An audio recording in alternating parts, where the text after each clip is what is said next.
Assalamualaikum warahmatullahi wabarakatuh. Salam sejahtera bagi kita semua. Di sini kami dari PKM Research Kelompok 22 akan memaparkan topik bahasan mengenai kehamilan di luar nikah. Sebelumnya, saya akan memperkenalkan anggota kelompok saya. Yang pertama ada Muhammad Bagus Nur Fadilah, yang kedua ada Cesi Nuansa Saputri, yang ketiga ada Yunika Fitri Purnamasari, yang keempat saya sendiri selaku moderator Nadia Faizatur Rahmah, dan yang kelima ada Erika Putri Rahmawati. Langsung saja yang pertama yang akan saya bacakan terlebih dahulu adalah latar belakang. Seks pranikah adalah hubungan seksual dilakukan tanpa adanya ikatan pernikahan. Perilaku ini merupakan akibat dari perkembangan biologi sehingga mendorong hasrat seksual. Dampaknya adalah hilang keperawanan, tertular penyakit, hilangnya kesempatan untuk melanjutkan sekolah, kehamilan yang tidak diinginkan, dan aib bagi keluarga. Seks pranikah sering terjadi di kota-kota besar. Tercatat dalam survei yang dilakukan oleh Badan Koordinasi Keluarga Berencana Nasional atau BKKBN pada tahun 2013 bahwa 63% remaja di beberapa kota besar di Indonesia melakukan hubungan seks pranikah. Hal ini dikarenakan karena pergaulan di kota lebih terbuka dan luas. Yang lebih penting karena kurangnya pengawasan orang tua dan pengaruh dari luar serta media sosial yang dapat memicu perilaku seksual pranikah. Dari hasil observasi dengan KUA, terjadi peningkatan kasus perkawinan karena hamil di luar nikah. Data KUA menunjukkan bahwa pada tahun 2015 perkawinan karena hamil di luar nikah meningkat menjadi 80 kasus dengan Desa Cibeuying sebagai kasus terbanyak yaitu 42 kasus dalam setahun. Perkawinan karena hamil di luar nikah didasarkan pada paksaan. Pernikahan yang dilakukan tanpa persiapan yang matang berdampak pada kehidupan pasangan selanjutnya. Yang selanjutnya saya akan membacakan rumusan masalah. Bagaimana latar belakang pasangan yang hamil di luar nikah? Bagaimana hubungan pasangan hamil di luar nikah di lingkungan sosial? Apa kendala yang dialami pasangan yang hamil di luar nikah? Dan bagaimana cara pasangan hamil tersebut dalam berinteraksi di lingkungan sosial? Tujuan penelitian ini adalah mengetahui latar belakang pasangan hamil di luar nikah tersebut, mengetahui interaksi yang dilakukan oleh pasangan hamil di luar nikah, mengetahui hambatan yang dialami pasangan tersebut, dan mengetahui upaya yang dilakukan oleh pasangan hamil tersebut dalam beradaptasi dengan lingkungan sosialnya.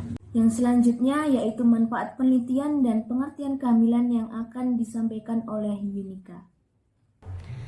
Terima kasih atas waktunya. Di sini saya akan menjelaskan mengenai manfaat penelitian menurut teoristis. Yang pertama, memberikan kontribusi pengetahuan dalam bidang sosial khususnya mengenai edukasi seks pranikah. Yang kedua, untuk mendorong teori-teori yang sudah ada sebelumnya yang berhubungan dengan penelitian. Yang ketiga, sebagai bahan perbandingan bagi penelitian berikutnya yang sepadan. Selanjutnya ada pengertian dari kehamilan. Kehamilan adalah proses yang terjadi dari pembuahan sampai kelahiran. Proses ini dimulai dari sel telur yang dibuahi oleh sperma, lalu tertanam di dalam lapisan rahim dan kemudian lanjut menjadi janin. Secara keseluruhan, kehamilan adalah suatu keadaan di mana seseorang wanita memiliki janin yang sedang tumbuh di dalam tubuhnya. Berikutnya ada pengertian dari kehamilan pranikah pada remaja. Hamil di luar nikah merupakan sesuatu yang sulit diterima oleh masyarakat dan tentunya juga menimbulkan aib bagi keluarga dan akan mencoreng nama besar keluarga. Dari sisi agama dan kepercayaan tentunya juga tidak dibenarkan. Seks di kalangan remaja adalah masalah yang semakin hari semakin mengkhawatirkan. Diduga kecenderungan remaja untuk berhubungan seks semakin meningkat, tidak hanya di kota-kota besar tetapi juga di desa-desa. Salah satu faktor yang diduga menjadi awal dari peningkatan jumlah kehamilan remaja adalah kurangnya pendidikan seks, terutama bagi seks bebas. Dari sisi agama dan kepercayaan tentunya juga tidak dibenarkan. Seks di kalangan remaja adalah masalah yang semakin hari semakin mengkhawatirkan.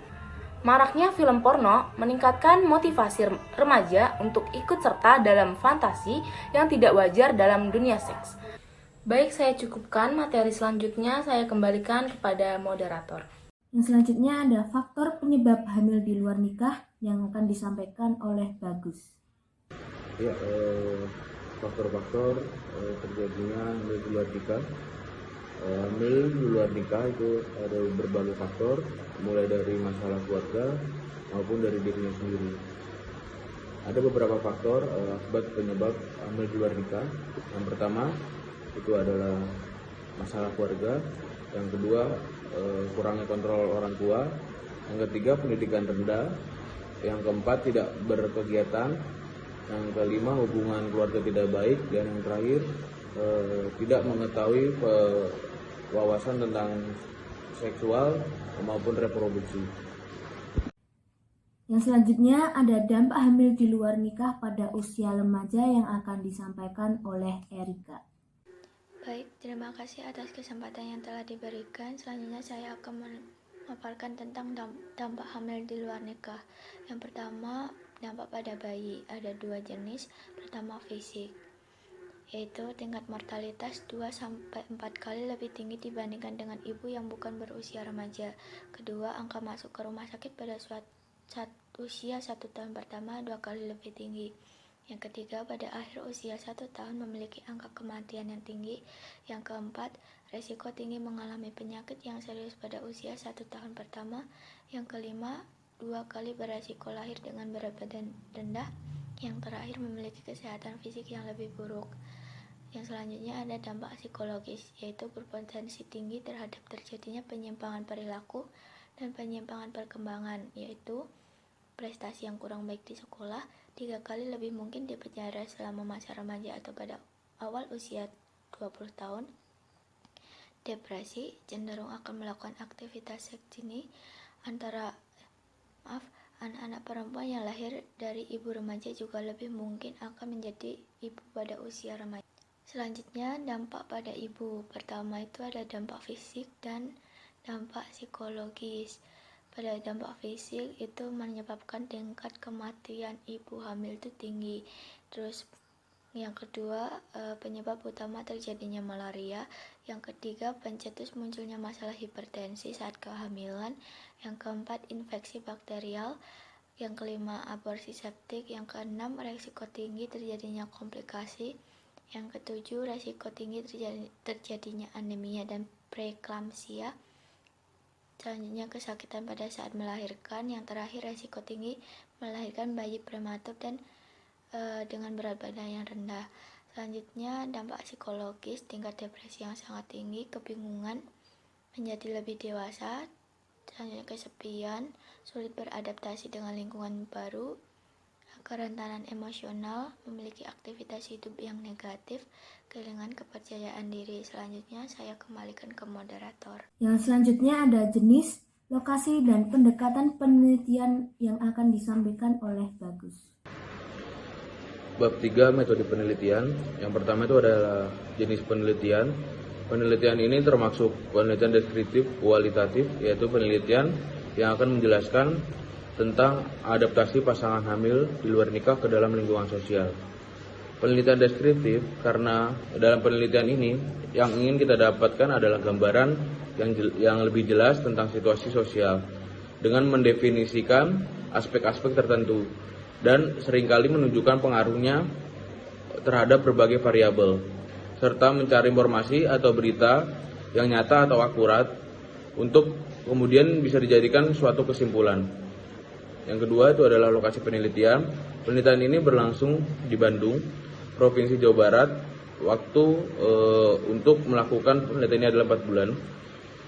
Dan yang ketiga itu adalah pendekatan penelitian. Metode pendekatan penelitian yang akan digunakan dalam penelitian ini adalah pendekatan sosiologis, di mana peneliti menggunakan logika dan teori sosiologi, baik teori lama maupun baru, untuk menjelaskan kejadian sosial, keagamaan terhadap kejadian lain yang berkaitan dengan masalah yang dibahas. Selanjutnya ada pemaparan anggaran biaya yang akan disampaikan oleh Bagus.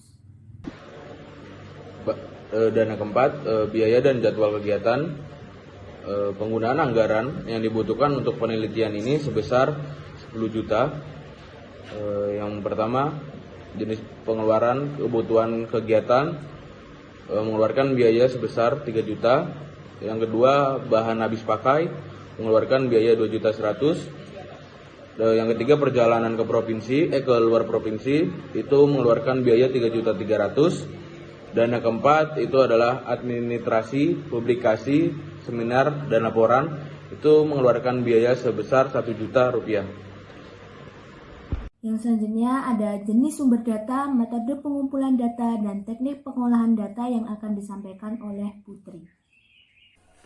Dalam penelitian kali ini, kita akan menggunakan dua jenis data, yaitu data primer dan data sekunder. Data primer yang kita dapat dari narasumber secara langsung, sedangkan data sekunder adalah data yang kita dapat dari buku, undang-undang, majalah, internet, dan media cetak lainnya yang dianggap fakta dengan target penelitian. Sumber data yang kita peroleh yaitu dari narasumber penelitian. Dalam pengumpulan data, kita akan menggunakan teknik observasi dan wawancara. Teknik observasi ini adalah peneliti secara langsung turun ke lapangan untuk mengamati objek penelitian yang digunakan untuk mendapatkan data yang lebih aktual dan fakta. Wawancara yaitu peneliti mewawancarai beberapa tokoh masyarakat yang memang benar-benar paham tentang hukum Islam dan hukum adat yang ada di tempat tersebut. Dan dalam pengolahan data, peneliti akan menggunakan reduksi data, yaitu proses mengubah rekaman data ke dalam pola, fokus, kategori, atau pokok permasalahan tertentu. Yang kedua adalah penyajian data, di mana peneliti akan menampilkan data dengan cara memasukkan data dalam sejumlah matrik yang diinginkan oleh peneliti. Yang terakhir adalah peneliti akan mengambil kesimpulan dari semua data yang telah direduksi dan disajikan. Peneliti akan mencari kesimpulan apa yang didapat dari data yang telah ditemukan. Yang terakhir ada jadwal kegiatan yang akan disampaikan oleh Erika. Baik, terima kasih atas kesempatan yang telah diberikan. Selanjutnya ada jadwal kegiatan. Pertama, jenis kegiatan. Awal-awal itu persiapan penelitian, penanggung jawab bagus. Yang kedua, koordinasi tim PKM, penanggung jawab bagus. Yang ketiga, studi literatur, penanggung jawab Putri. Yang keempat, penyusunan instrumen penelitian, penanggung jawab Erika. Yang kelima, observasi, penanggung jawab Nadia. Yang keenam, wawancara dan dokumentasi, penanggung jawab Nadia. Analisis data, penanggung jawab Putri. Evaluasi program, penanggung jawab Yunika. Penyelesaian penelitian dan penarikan kesimpulan, penanggung jawab Putri. Evaluasi penelitian, penanggung jawab Bagus. Penyusunan artikel ilmiah, penanggung jawab Erika. Yang terakhir, penyusunan laporan, penanggung jawab Yunika. Saya kembalikan ke moderator. Baik, terima kasih. Sekian pemaparan hasil diskusi kelompok kami. Kurang lebihnya mohon maaf. Wassalamualaikum warahmatullahi wabarakatuh.